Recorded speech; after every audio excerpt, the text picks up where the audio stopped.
This is RaysGrid, a normal Minecraft world with 99% of all blocks removed. Despite its extremeness, everything is still possible. With the goal of this series to obtain every advancement, item, as well as mob. Watch the series from the beginning with a link down below, as well as learn how you can actually join us in this world. Last time on RaysGrid, we tried to finish out our hallway with the hostile mobs by going out and trying to get a guardian. This meant rediverting our farm into the nether hub and capturing and transporting it over to our museum. We also killed one, which helped out for the advancement where we need to kill each type of hostile mob. We also moved in some more hostile mobs with the stray and the drown, and some very slippery ones being both types of squids. We're starting out by going on an adventure to see something that I've yet to see in this extreme world. One of the guys actually did some mathematics and figured out where some cool stuff is, despite the world being only 1% of its normal blocks. And that includes blaze spawners, as the majority of them are removed by the game, and blaze spawners are so rare to start with, so he figured out where to actually find it. We're going to head out that direction. On the way out there, I got a bit lost, but I came across this piglin who was just determined to get outside of this house. He must have spawned over inside of the nether portal, and the zombified piglin was just banging on the door, because since it's a zombie, it can actually break doors just like zombies can. So I took it upon myself to place in the door sideways, so that it thinks it's always open and won't try to break it in the future. So we made it out here pretty far. We're out about 2,000, 1,000 in the nether, so we'd be really far in the overworld. And this is where there is another fortress. Oh, there's a fortress. Oh, there's a blaze. Oh, that's so crazy. Look at that blaze spawner there. Oh, wow. Those are so rare. Ow. I guess if anybody ever want to make a blaze farm, they can actually make one with a spawner now. Just gotta travel out pretty far. So using mathematics, you can kind of find some very extremely rare stuff, which we might need to do, since we still need to find the Mcedit disc from the bastions.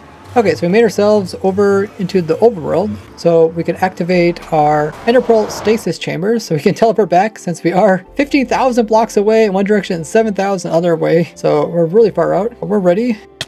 Oh, thank you. Hey, look at that, guys. We made it. Thanks to the stasis chamber. We're able to get back here without having to travel the entire way. While in spawn, we checked out House Chicken's house. He's the one that has this crazy chest monster at the very top of one of his turrets. It's just completely filled up with different colored shulker boxes. I always wonder whose this was. But my time in spawn was short-lived, as I was asked to check out a secret project that's been going on this entire time. We're following JW out into the nether because he's working on another chunk filling, and oh my goodness, guys, what in the world? What? He did it in the nether now. Oh my gosh, we gotta take a look at this. JW, you are insane. Look at this, guys. He's refilling in chunks. So normally the world looks like that, where we have the mod automatically remove 99% of the blocks. And then he came in and he's filling them back in again. First he did the overall chunk. Now he's over here in the nether, did an entire nether chunk. Look at that, guys. Oh my goodness, he did a basalt biome too. Looks so beautiful. Oh, no, he did a bastion. What? That looks so amazing. Oh, that's so amazing. It's like just a slice. Underneath the bastion is more blackstone with the different basalt stuff through it. And then all the way down to the very bottom of the world. Oh my. Look at that, guys. Right where this bedrock, he has it replaced with obsidian. Here's all the other bedrock around it. Dude, it's so massive. And he cleared away all the blocks around it too, so it makes it very obvious. So it's a whole chunk. So 16 by 16 from the bottom of the world, which in the nether is Y level 0, all the way to the top of the world, which is where the top of the bedrock ends. And this is at 128. I really love the bastion part. The bastion part is just amazing. I gotta look at that again. I gotta go walk in the bastion. Not very often in the world can you actually walk on solid ground. So cool. I like this spawn here.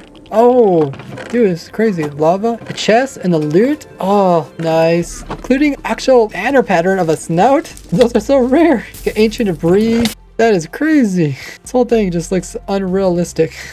Ooh, I love these statistics. 382 buckets of lava. Dang, did you have your very own lava farm nearby?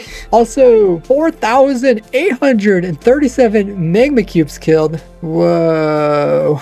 Let's see. Wow, he had a lot of spare materials. How did you get so much netherrack? Netherrack is non-renewable. You literally had to go out here and mine it all. Wow, that is so impressive. Are you guys ready for the ceremony? So JW gave me the honors of placing the last 4 obsidian, which represents the bedrock at the very top. Let's go ahead and place these in. 1, 2, 3, and 4. Oh, yes. Completed. Congratulations, JW, on this insane project. So this is the second chunk that he filled in. What in the world?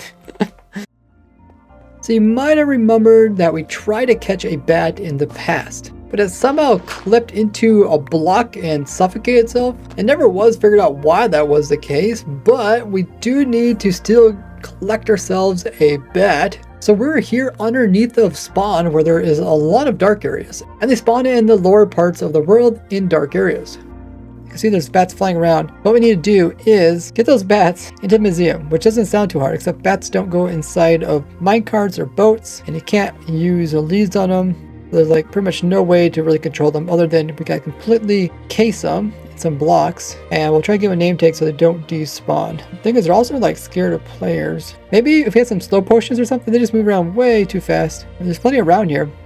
Well, I got the bat on the fishing rod, but it looks so funny because a bobber hooked onto the top of it. But I don't think it's gonna do much good. I can't actually pull it using this. I can pull it a little bit. Every time I try to catch it, I just fishing rod about breaks. So we decided to just start spamming blocks in the ground to try to block them in. Hey, okay, we got one. Nobody removed these blocks. So there's apparently a bat in there. Okay, so now let's make a wall, and then let's make a smaller room in general. And we'll have to probably name tag it so it doesn't despawn. Oh yeah, you can see it's in there. Okay, got name tag. So the bat's in here. Give it a name tag, and I close it off again. So it's still in there. I did use a name tag up. Awesome. So now at least won't despawn. So now what we need to do is make sure there's no creepers around. And we need to make a tube that goes all the way up to the very top. We're building up this tube for the bat to go up, and we just barely missed the beacon as part of the museum. About to the top here. Now we just need to make a hole, and we have to figure out where the actual bat goes. Hey, we're in the museum now. Okay, so bat goes over by the passive mobs. It goes over here, right here. This is the bat spot. So we don't actually go too far. You just have to make a tube that goes from here over to there. It's actually quite close by. Let's do that. All right, so we got the tube almost complete. So it's going to come up this tube over here. Then we're going to put a ceiling on this, and then it'll go down this tube all the way. The very end is the room, and hopefully it'll go right inside. And then we can close it off. That's what we hope. The main thing is not to have any holes where it can escape. We're going to place in the scaffolding now. This will make kind of a one-way valve. So the bat will be able to fly up the scaffolding, but it won't be able to go back down. And that way it can slowly make its way up to the top without us having to pushing it up or even having to use like a flying machine or anything like that. So let's place in all of the scaffolding to reach the top. And that's everything. Sweet. We'll leave that scaffolding there. We'll build a little tube on the side of it like this.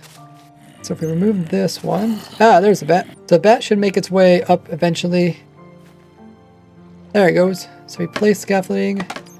That should also make a one-way valve for it. Now the bat should go up. Up here. You hear it. There it is. See how it can go up, but it can't come back down again? So I think we can kind of scare it upwards. Yeah, scaffolding's super useful. Hey bat, where are you going to go? Nowhere. Because we got you captured. We'll make our way up to the top. It's working great. Bat's slowly making its way upwards. And you can see everybody who's waiting up here for the bat to arrive. Come on. Almost to your display. Oh, yes. Okay, awesome. So it made its way down here so we could just block off as we go along. We shouldn't be able to get out any holes over here. No, bat. You can't go that way. Wrong way. I'm going to scare you, bat. Boo. Boo. Okay. It's getting closer. Everybody's anticipating it. You got nowhere to go, bat. You must go into your cage. Forever a prisoner. Oh, yay, made it inside. Awesome. Okay, close it off. Make sure there's no other holes. So one of the harder mobs, we finally completed. Let's go ahead and turn that green. Awesome. So now we have the majority of all passive mobs completed in the zoo.